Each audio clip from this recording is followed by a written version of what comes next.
Muchos crecimos en los 90s y para quienes vivieron esa era o quieran saber sobre ella, llega este video especial con 10 joyas de NES. Títulos que, aunque no sean pesos pesados de la talla de Mario, Zelda o Metroid, brillaron por méritos propios y se ganaron un lugar en nuestros corazones, y obvio también en el canal. Suscríbete para más, es un pequeño clip para vos y a mí me ayuda un montón.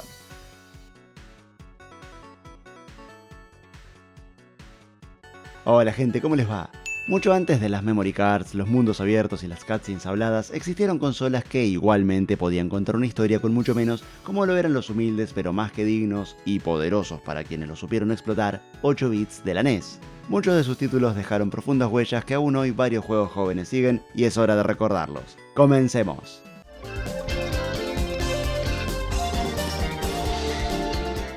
Gunsmoke, Capcom, 1988. De esos títulos que logran destacarse por su estilo entre tantos shooters disponibles para la NES. Este arcade nos pone en los zapatos de un cazarrecompensa solitario, enfrentándose a forajidos y jefes salidos directamente del cine western. La historia es mínima, pero lo suficientemente clara como para darle un contexto épico a la acción. Visualmente resulta vibrante para su época, aun con la reducción gráfica que debió tener dado su traslado desde los arcades. Los enemigos tienen un diseño reconocible, el entorno transmite ese aire árido de pueblo del viejo oeste y la pantalla se siente siempre activa, y de hecho lo está, ya que casi todo lo que aparezca en ella comenzará a dispararte al toque.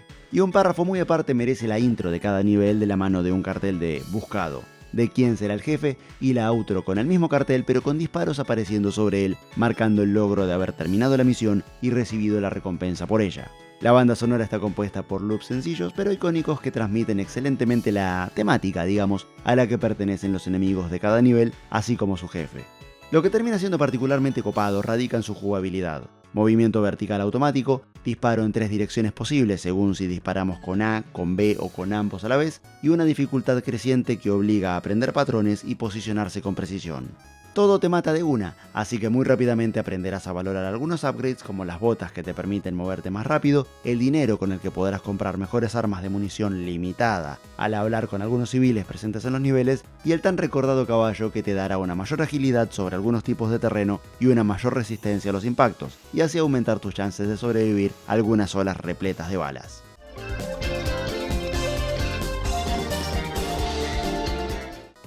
Tetris Tengen 1989, el verdadero Tetris de NES para muchos, entre los que me incluyo. Y lo decimos así porque salieron 2 versiones de este juego. Una oficial licenciada por parte de Nintendo para su desarrollo y publicación, y otra extraoficial. Mientras la oficial fue súper austera, básica y con poca onda, si es que acaso tiene alguna, la extraoficial la rompió. Tanto en gráficos como en sonido y música les pasó el trapo y dejó bien claro quién supo más del tema. Gráficamente es limpia, con una interfaz bien organizada y piezas que se distinguen fácilmente. La pantalla viene dividida en 3 partes, una superior en la que vemos cosas como el puntaje y la cantidad de líneas, y otras 2 debajo de esta. Es en este aspecto en el que tenemos un plato fuerte. Aunque en la actualidad tenemos Tetris Effect con sistema multijugador online, fue el Tetris de Tengen el que inició todo. Pues a diferencia del oficial, aquí sí tenemos un multijugador local, no solo a pantalla dividida para una veloz competencia directa con un amigo, sino también en modo cooperativo, para ponernos de acuerdo y ordenar las piezas entre ambos para hacer líneas juntos. La música es de esas que te quedan grabadas para siempre. Melodías con onda rusa perfectamente sincronizadas con el tempo del juego, compuestas por el genio musical de Atari, Brad Fuller, que en paz descanse. Podés jugar tranqui, hasta donde el nivel te deje, con temas como Loginska, o dejarte llevar por el alocado sonido de Bradinsky. De paso te cuento que existen 2 secuelas, una americana que, siendo una suerte de Dr. Mario con bloques, no hizo nada por redimir a su antecesora, y una japonesa llamada Tetris 2 Plus Bombliss, a la que le damos algo de crédito por sus movimientos más fluidos y por la mecánica bastante entretenida de limpiar las piezas a base de explosiones activadas con cada línea, y el detalle copado de tener varios fondos diferentes a lo largo de los niveles. Detalle: Tetris debería estar caracterizado por recompensar tu juego según cuánto y cómo te arriesgues al hacer líneas. No es lo mismo hacer simples o dobles que triples o Tetris, ya que cada vez tenés menos combinaciones posibles para hacerlas. He jugado algunas versiones que tardaban mucho en tirar el tan esperado palo para hacer un Tetris, y más que recompensa terminó siendo una penalización, y otras que prácticamente me lo regalaban. En este sentido, el que mejor equilibrio mostró fue el Tetris de Tengen.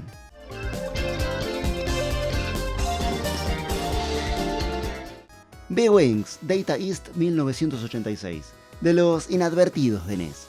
Rara vez me crucé con alguien que lo conozca de vista y ni hablar de nombre, pero créeme cuando te digo que lo vale. V-Wings es un shoot 'em up vertical con un enfoque muy particular. Puedes elegir con qué arma querés empezar el juego y luego cambiarla dentro de los niveles según su estructura y cómo prefieras encararla. Visualmente es colorido y psicodélico, con enemigos rarísimos y escenarios que se sienten abstractos pero hipnóticos. Aunque el diseño puede parecer tosco al principio, tiene un encanto retro muy atractivo. La música es típica de la época, melódica, repetitiva pero funcional, acompaña sin distraer, y tiene algunos momentos enérgicos que te aumentan la concentración. La mecánica de cambio de armas es lo que lo separa del resto, desde lanzallamas hasta municiones que giran alrededor de tu nave, mi favorita. Cada combinación puede marcar la diferencia. El juego no tiene historia, pero su diseño lo convierte en un sandbox dentro del género. La dificultad no es injusta, pero sí desafiante, especialmente si perdés el arma equipada, la cual cuenta como escudo. Si te impactan una vez, perdés esta estructura y podrás seguir jugando con el cuerpo básico hasta dar con otra de las que aparecen durante el nivel. Pero si no tenés nada equipado para cuando te impacten de nuevo, perderás una vida. Es de esos títulos donde cada muerte te obliga a repensar tu estrategia. No es el más pulido, pero sí uno de los más creativos en su nicho. Ideal para quienes buscan algo diferente sin salir del shooter y particularmente del mundo de NES.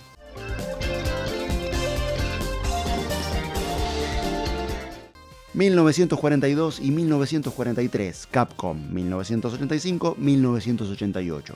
La casa de Resident Evil metió dos joyas en una sola línea temporal con estos shooters verticales ambientados en la Segunda Guerra Mundial. 1942 fue la entrada inicial, austera y con música minimalista, literalmente son sonidos de código Morse y tiros. El scroll vertical, los aviones enemigos en formación y la posibilidad de hacer un loop evasivo fueron suficiente para enganchar. Con la particularidad de mostrar los niveles en orden invertido, 1942 supo posicionarse como el juego de aviones por excelencia. Cada nuevo nivel al que accedemos te hace pensar si acaso este será uno de los que contenga a esos épicos aviones gigantes al final del mismo. Las cosas no terminan ahí, pues 3 años después Capcom lanzó 1943, la batalla de Midway, con lo que subió dramáticamente la vara. Gráficos superiores, escenarios más variados, efectos sonoros mucho más logrados junto a su música sustancialmente superior y, sobre todo, un nuevo sistema de energía que reemplaza las vidas. Ahora tenés un medidor que baja al recibir daño y también con el tiempo, lo que te obliga a jugar ofensivamente. Al loop evasivo del juego anterior se agrega el poder utilizar parte de tu energía para hacer un ataque especial que limpia la pantalla de enemigos comunes y daña a los más fuertes. También se suman armas especiales, power-ups y jefes espectaculares, tanto aviones gigantes heredados del título anterior como grandes navíos armados hasta los dientes. Incluso podés incrementar las características de tu avión al iniciar el juego llenando las barras correspondientes con 3 puntos iniciales y continuar aumentándolas durante los niveles descubriendo las bases ocultas. Ambos comparten el mismo ADN, shooters que premian reflejos y memoria muscular, pero 1943 es mucho más completo. No hay historia compleja, pero transmiten perfectamente el espíritu del combate aéreo y la tensión al movernos dentro de una lluvia de balas. Dos juegos esenciales para entender la evolución de los arcades en consola, con progresos notables entre ambos.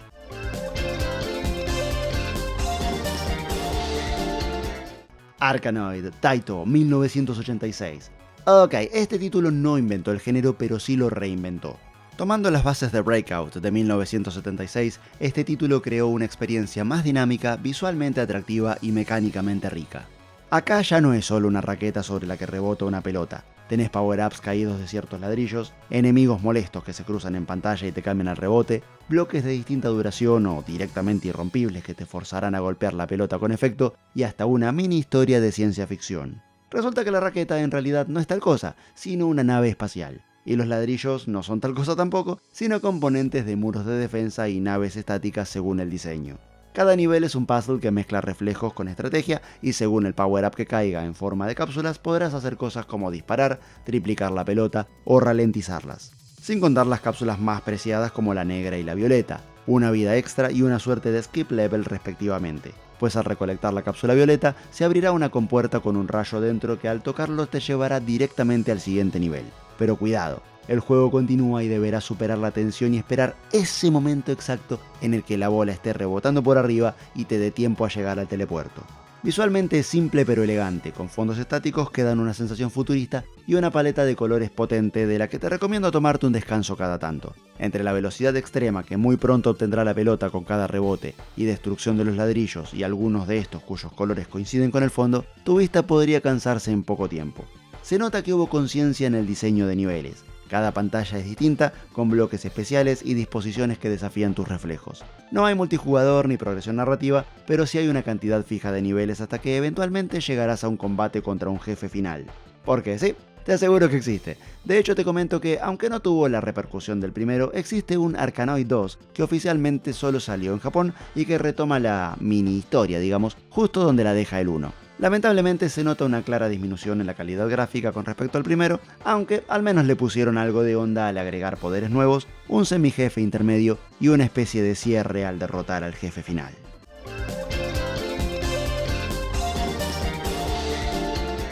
Wacky Races, Atlus, 1991. Este es uno de esos casos raros donde un juego licenciado no solo es bueno, sino que logra destacarse dentro del catálogo. Los autos locos, como los conocimos en Latinoamérica, se basa en la serie animada homónima de Hanna-Barbera y Atlus, que no suele fallar, lo trató con respeto y creatividad. A primera vista parece un simple juego de plataformas, pero tiene un par de giros interesantes. Jugás como Patán, el perro de pierno de Yuna, quien cuenta con un set de habilidades especiales. La mecánica principal que caracteriza al juego es el selector que podemos observar en la zona inferior de la pantalla. Junto a los diamantes, que cada 100 nos dan una vida extra, a lo largo de los niveles veremos huesos. Lo particular de este ítem es que con cada uno que recolectemos, moveremos el cursor sobre los iconos del selector pudiendo usar, apretando Select, hasta 2 habilidades a la vez entre lanzar bombas o ponerle que ladridos, y planear usando la cola. También podemos sumar más vida a la barra cada vez que lleguemos al corazón, acción que también regenerará los que hayas perdido en combate. Dependerá de vos cómo quieras jugar y qué estilo priorizar. Gráficamente es un festival de color y carisma. Los sprites están muy bien animados y excelentemente adaptados, y los enemigos tienen ese toque caricaturesco que te hace sentir dentro del show. La música es alegre y las melodías acompañan felizmente al estilo del juego. El título no es largo, pero cada nivel tiene identidad y variedad en enemigos y obstáculos. No hay multijugador ni progresión compleja, pero se nota que fue hecho con cuidado. Una de esas joyitas escondidas que sorprenden por su calidad, especialmente viniendo de una licencia infantil.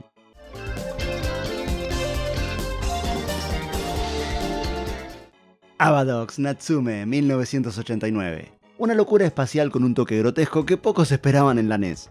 En Avadox te metes literalmente dentro de un organismo alienígena gigante para destruirlo desde su interior.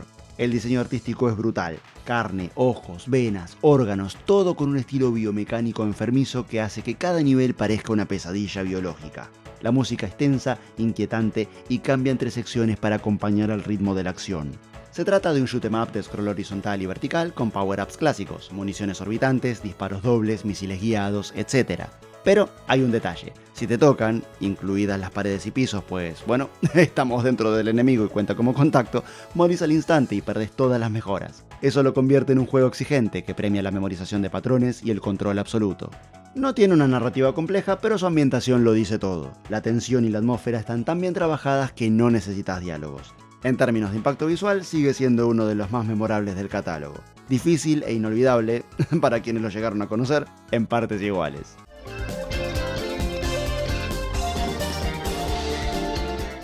Puyan, Konami, 1985. Uno de esos juegos que parecen tiernos pero esconden un desafío serio. En Puyan controlas a una cerdita madre que dispara flechas a los globos utilizados por los lobos para subir o bajar según el tipo de nivel. Si se acumulan demasiados te lanzarán una piedra o podrán atacarte de costado respectivamente. En niveles más avanzados te empiezan a tirar nueces, así que deberás agregar evasión a la fórmula. La historia es mínima pero simpática. Estás defendiendo a tu familia de una horda de lobos salvajes. La jugabilidad se basa en disparar en ángulos desde un ascensor vertical, lo cual crea una dinámica muy distinta a lo habitual. Tenés que calcular el trayecto, anticiparte al movimiento del enemigo y usar bien los proyectiles especiales que aparecen cada tanto. Visualmente es simple, pero colorido y expresivo. Los lobos, a pesar de ser los villanos, tienen animaciones graciosas y bien logradas. La música es pegajosa, casi infantil, pero le suma encanto al conjunto. No tiene rejugabilidad moderna ni evolución de mecánicas, pero sí una curva de dificultad que va desde "esto es fácil" a "¡ah!". Es ideal para partidas rápidas con un diseño que sigue funcionando por su originalidad y ritmo acelerado.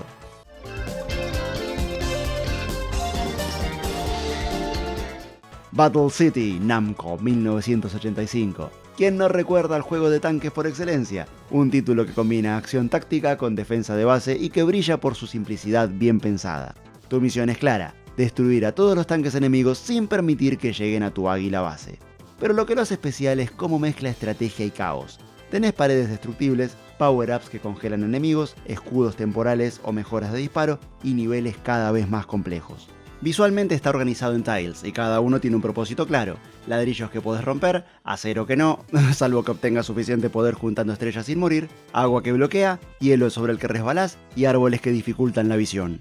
Todo esto genera un metajuego de posicionamiento en tiempo real. La música es breve pero inolvidable, y junto a los efectos de disparo, explosiones y power-ups, tiene ese toque retro que te pinta una sonrisa al recordar tus comienzos como jugador hace muchos años.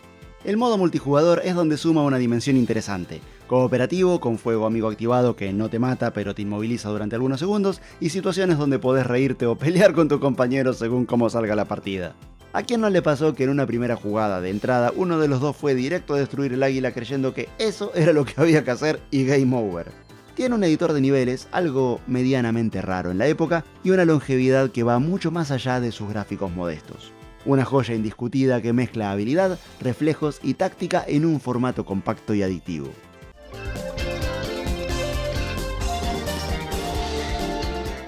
Batman, Sunsoft Konami, 1989 a 1993. Terminamos la lista con un peso pesado por partida triple. La primera entrada de Batman en la NES sigue siendo recordada como uno de los mejores juegos licenciados de la consola, y con razón. Sunsoft supo adaptar el tono oscuro de la película de Tim Burton en un juego de acción sólido, desafiante y visualmente distintivo. Podemos saltar de pared en pared, cosa rara para la época, usar gadgets y enfrentarnos a decenas de enemigos en escenarios desde urbanos hasta fabriles. La música es sobresaliente. Compuesta por Naoki Kodaka, tiene bajos distorsionados que parecen imposibles para el chip de la NES. Sumale fondos oscuros, enemigos bien animados y un diseño de niveles que aumenta la dificultad progresivamente. Tiene jefes memorables, buen ritmo y una curva de aprendizaje exigente pero gratificante. No hay multijugador ni historia contada con diálogos, pero todo entra por lo visual y lo jugable. De esos juegos que hacen honor al personaje que representan. 2 años después, Sunsoft se despachó con una secuela que nada tiene que envidiarle a otros juegos de acción. De 1991, Batman Return of the Joker no solo es uno de los títulos más impresionantes visualmente en la NES, con gráficos que parecen de 16 bits por momentos, sino que también es un shooter de plataformas muy sólido. A diferencia del primer Batman, acá nuestro murciélago favorito usa armas de fuego con diferentes tipos de disparo. Cada arma cambia por completo el estilo de juego. Hay una de rebote, otra de carga, otra zonal, todo con una excelente respuesta del control. Los niveles están bien pensados, con mucho plataformeo y jefes con animaciones enormes para la época. El juego también incluye Scrolls Parallax, o sea, cuando varias capas del fondo se mueven a diferentes velocidades y con ello dar sensación de profundidad. La música es potente, muy estilo Sunsoft, con bajo bien marcado y ritmo constante. Es desafiante pero justo. No tiene rejugabilidad moderna, elementos RPG o multijugador, pero para los amantes del pixel art y la acción directa es de lo mejor que la NES tiene para ofrecer. La licencia del Caballero Oscuro cambió de manos 2 años después en Batman Returns, 1993. Konami aprovechó el jaleo de la película para hacer un beat'em up clásico al que agregó varias escenas y diálogos entre los personajes para contarte la historia de forma diferente e interactiva. Aunque más lineal y menos espectacular que otras versiones como la de Super NES, tiene un encanto propio. La jugabilidad es directa: caminar, golpear con piñas o patadas voladoras y, a cambio de una pequeña porción de tu barra de vida, puedes hacer un ataque especial usando la capa para causar un mayor daño y afectar también a los enemigos que estén detrás tuyo. Donde el juego sabe destacar es en los pequeños detalles. Los enemigos tienen una buena variedad, hay escenarios con obstáculos interactivos y las animaciones, aunque simples, son expresivas. Visualmente se esfuerza. La paleta de colores refleja el tono oscuro de la película y los fondos están bien trabajados, con detalles como luces, relieves marcados y edificios en segundo plano. La música, aunque algo limitada, tiene esas melodías tensas y dramáticas que te sumergen en el ambiente de Gotham. No revoluciona nada, pero cumple con solidez y sin fisuras. No tiene modo cooperativo, lo cual le hubiera sumado, pero como beat'em up de NES está a la altura del estándar que marcaron los grandes del género.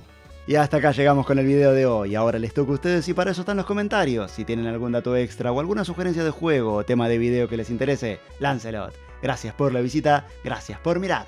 ¡Chau!